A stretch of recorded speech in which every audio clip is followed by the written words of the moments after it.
Hey,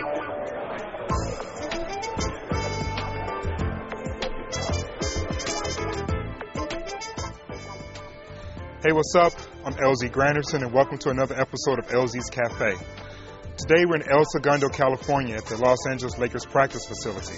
We're having lunch with Ronny, Sasha, Jordan Farmar, and Andrew Bynum. We're going to talk about Kobe, talk a little bit about the playoffs and winning a championship in Hannah, Montana. So let's go eat. How does it feel the day after wrapping up the Pacific, knowing what you guys have been through starting with the beginning of this season?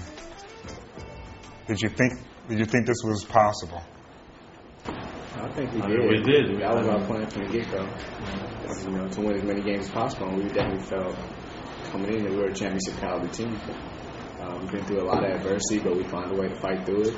We still got a big guy injured, and Trevor, and some key guys missing, but found a way to get other people in and involved and make it happen. First steps.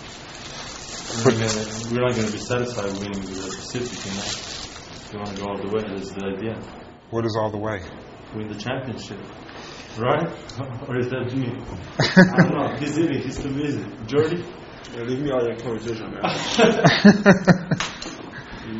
But did you really, let's just be real for a minute.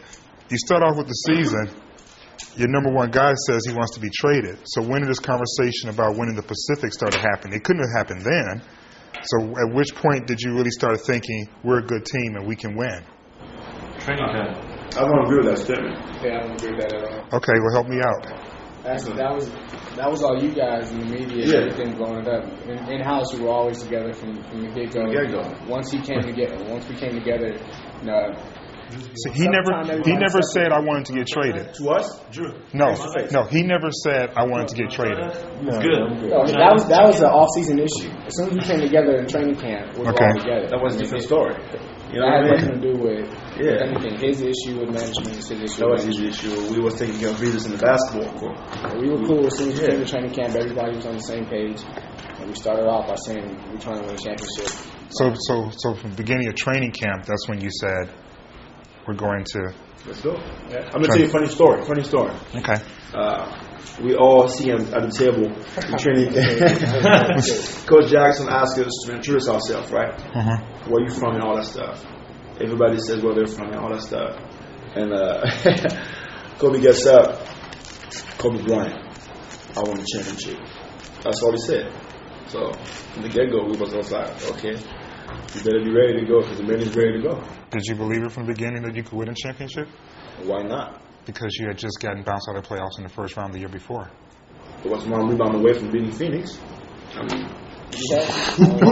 the key thing was, Kobe's playing like MVP this year, so I think that's the big key to our success as well, because he's just making everybody else better. And, when we play as a team, we are very hard to beat.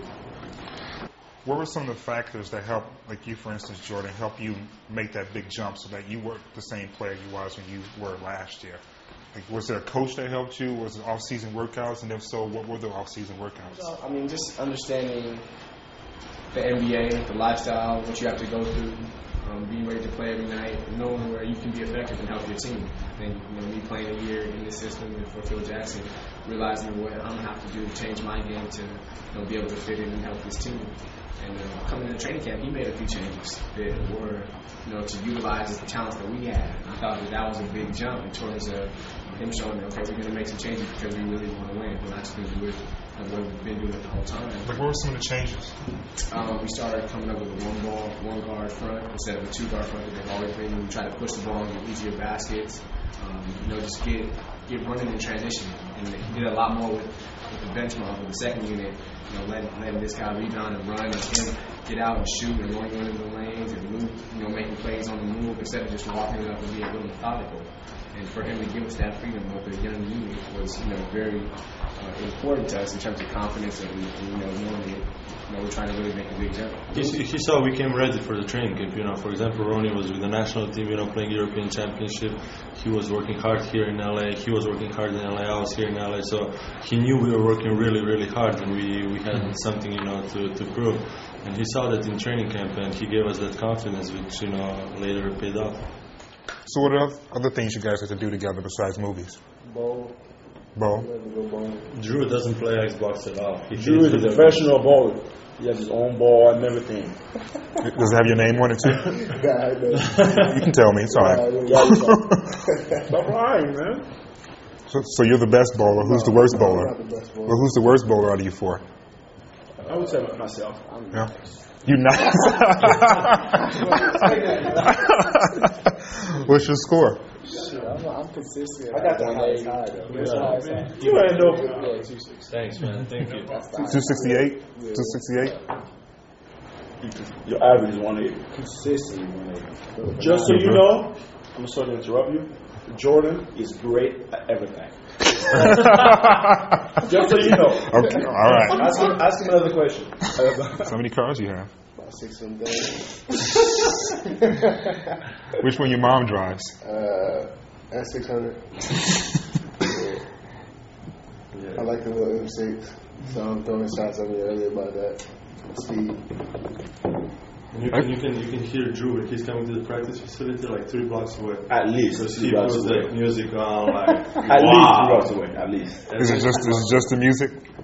Or is this the way you drive? It's unbelievable. No, seriously, like it's like earthquake. Seriously. What are you listening to? Huh? What are you listening to? Oh, look. No matter what, you can understand that thing. It's so loud, man. It's like bouncing all over the place. So you, Montana? That's not. You was listening to Anna Montana last week on a road trip. Wow, they're lying now. No. Sasha. Loves Anna Montana. I mean, I do too. I mean, everybody does. But. What is it like being young, rich, famous in LA? This is real crowded. Yeah. Very crowded in LA.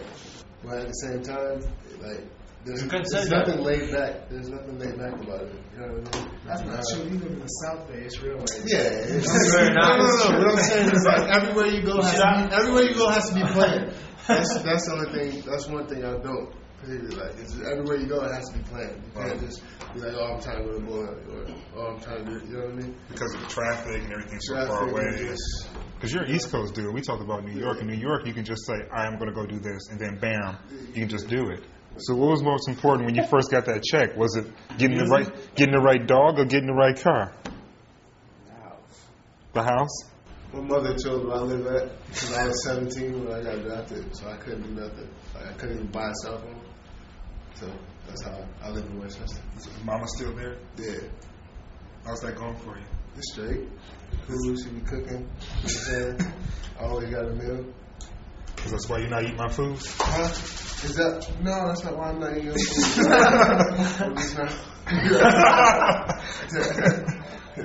What's the craziest thing a female fan has ever done to get your attention? what channel is this on? Probably when I had to sign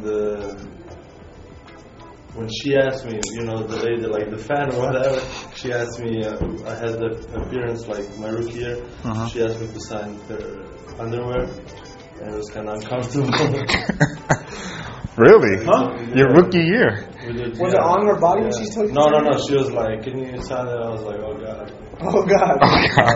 Wow. Did you sign it? No, I didn't. Liar. Don't lie. I didn't. Hey, you guys, thank you very much for your time. I really appreciate it. Good luck this postseason. You know, you guys got LA buzzed. I was in the Staples Center last night. That energy is high. The energy is high. So. Mr. Energy right here. Thank you for CPK, brother. Thank you. Thank you. Thank you.